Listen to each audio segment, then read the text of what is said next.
Good morning, everyone. Happy Wednesday. Wait, is it Wednesday? It's Wednesday. It's Wednesday. Poof.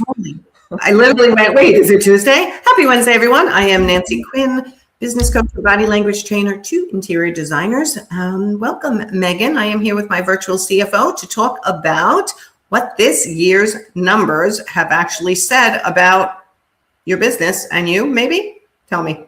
Maybe. Yeah. So we're gonna think back the beginning of the year and what projects you were working on at the beginning of the year. And we're going to do a little bit of a compare and contrast, because what we want to know is we're going to start with the types of people that you're working with. Wait a minute. Say that again. The types, because you dropped your voice. The types of people that you're working with. Yes, the types of people, the types of projects. Like, was there a shift? If you're thinking of like 2 or 3 projects that you started the year with versus the 2 or 3 projects that you've picked up in the last couple months, is there a change in your pricing? Has there been a change in the type of budget that people are coming to you with? Is there a change in how you feel about the size of the projects, right? So we're not just the numbers, but the way that you feel about it as well. Because like growth is a thing. Negative growth is also a thing. Like, there's no such thing as sitting still. You're going one direction or the other. And if we get comfortable with a certain level of project, a certain level of budget, and it stays there, and it might be even shrinking a little bit, that's a good piece of knowledge to have. If you're like, you know what, there came a point in 2025 where I felt like I could do more. I could go bigger. Like, this is getting too small for me. And you started to expand into different sizes of projects. That's another piece of information, because your nervous system, you are able to hold a bigger project, or you found yourself like compromising yourself for the size of projects that you wanted in order to, like, oh my gosh, I have a hole to fill. I need to go take a red flag client. Nothing wrong with that, but we want to make sure that we're learning, right? That's always the name of the game with our numbers. What we're doing with them is learning. We're learning what happens so that we can be intentional about our future. Okay, so for me, just to sort of summarize what you're saying, from the beginning of 2025 to the end of 2025, what types of projects did you take on? Did you attract? Did you accept? Did you not accept? And those numbers related, like, as to why you took on those jobs. Right. And has your business changed? Kind of like what we were talking about before we went live. My business has changed. Like the mix of how the money comes in is different. So you want, as interior designers, for them to look at that same thing and then learn why the changes happen. Yes. And make decisions for 2026. Yeah. Some of these changes, a lot of these changes come unconsciously. And if we're not taking that moment to pause and look at them and think about them, then we lose the lesson, right? And that education is going to come in another way later, and it's going to be more expensive. So even without pulling numbers, without pulling your balance sheet or income statement, just think about 3 projects at the beginning of the year and 3 projects now, and compare and contrast what the differences are. Okay, but everyone, I can hear my profit insiders going, yeah, but that's just what came in. So how am I supposed to change that? Well, first of all, you're learning, right? That's what came in. Is there, okay, so if you are, let's diagnose that. If you're like, yeah, that's what came in and they were bigger, great. What was different about how you found those clients from the beginning of the year? Or how they found you. Or how they found you, right? So as I'm guilty of this year. This was me mid-year. I was totally retracting from community. Retracting from pretty much everything, just coming back into my little hole. And the symptoms are the difference in the type of projects and the type of people that approach you, right? Yes. Right? Like, when you retract, there's a difference. And so finding a way to put yourself out into the communities where those projects exist, because people hire, especially on that higher end, they hire what's coming in from what they know, from the people that they know.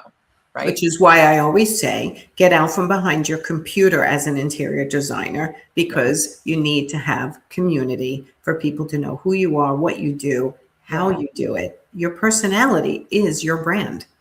Right. Right. So if we're contrasting beginning of the year, end of the year, and there's something that's like, oh, I didn't want to go that direction. Let's look at like where else that's kind of showing up, right? That's not the only place in your life that's showing up is in that business or in the types of contracts that you're getting, types of jobs that you're getting. It might also be showing up in like the amount that you're getting out into the world, the amount that you're getting out into the gym, the amount of visits that you go to the library. It's not just in this single silo. It's showing up in other places as well. And just the acknowledgement of that's happening might be enough to like, okay, I'm going to put on my tennis shoes tomorrow morning. I'm going to go out and I'm going to start doing that walking habit that I used to have, or whatever that habit was that you want to build up. Okay. And the other thing that we want to look at, so that's the type of things coming in, like the interactivity that you have with people. The other type of number, I guess, the other type of review that we want to have with your business is like internally, how are things functioning? Is it taking more to get just as much done, or are you getting better and it's taking less to get just as much done?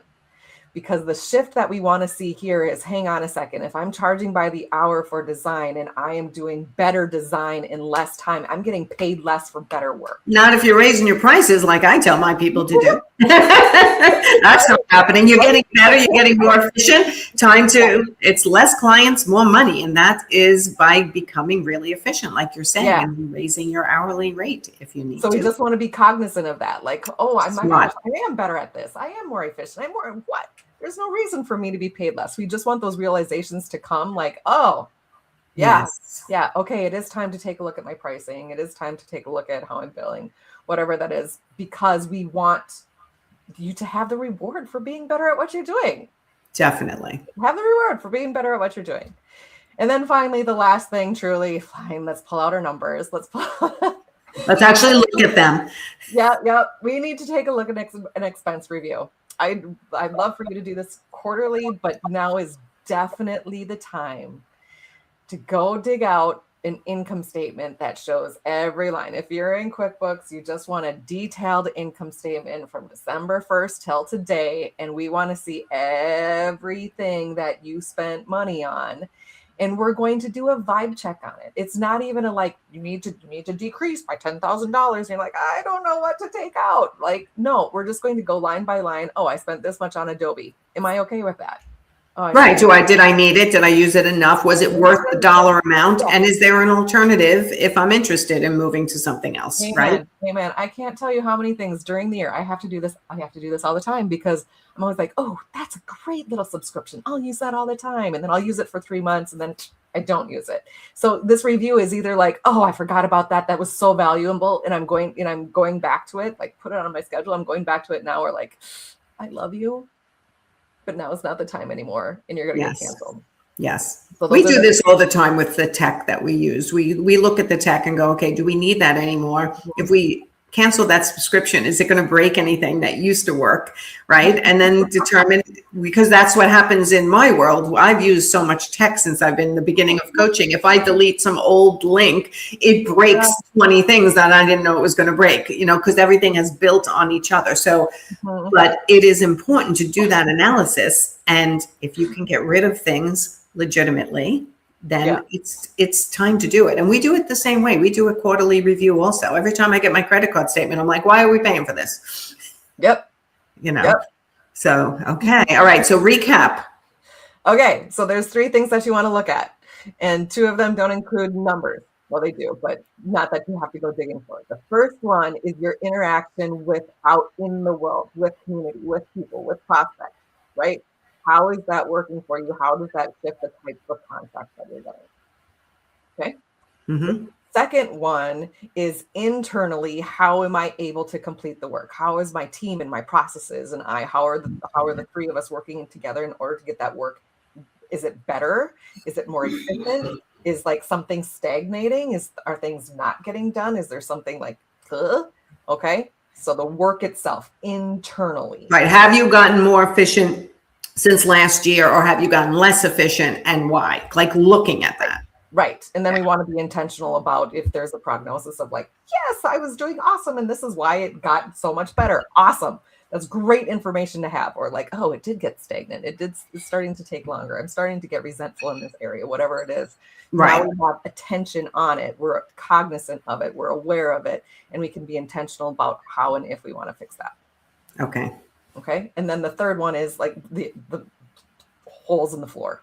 Like we're plugging the cracks. We're just making sure that the money is intentionally spent. The money has a job. We put it where we want it to go. Right. That you are cognizant of how you are spending your business money. And I will add to that how you're spending your personal money through your business. Right. Right. Which sometimes people do as well. Right. So this is a good time to do that gut check. Yeah. On that as well. Yes. And I think oftentimes you look at the end of the year and things are going to be so different next year because I'm going to and we're going to go do things big and shift. No. Let's learn from the parts that we love and let go of the parts that we don't, and be intentional.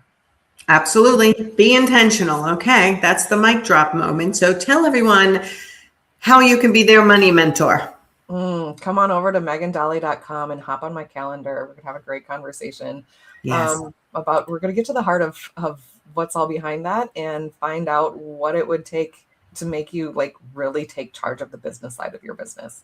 And that's so important. I feel like when people get locked up, it's often because they just don't feel like, I don't feel like the CEO. I don't even know what I'm supposed to know. And when they meet with you and they get their numbers down, it's like, oh, that's not so scary.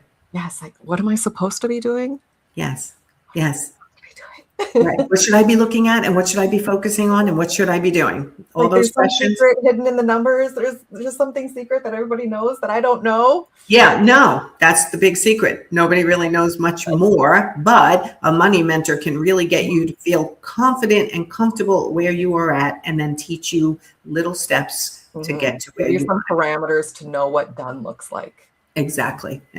All right, everyone, go over to, let me see if I can put a banner up. Hold on, so they can see. Where is my banner for you and me? Here it is. MeganDahle.com, above Megan's head. It's a little weird on Instagram, but it's there. So go over to MeganDahle.com, get on Megan's calendar to talk to her about your money situation and about just learning to get more comfortable with your numbers. As a virtual CFO, she's amazing at putting things in English. So thank you for doing that for me over the years, because that was really helpful. And you are there to do it for other people as well. So happy holidays. And happy new year, because I don't think I'll see you until the new year. I hope it's peaceful and joyful and all of the nice, warm, fuzzy things. Yes, let's everyone focus on gratitude and nothing else. Bye, everyone. Bye. Thanks, Megan.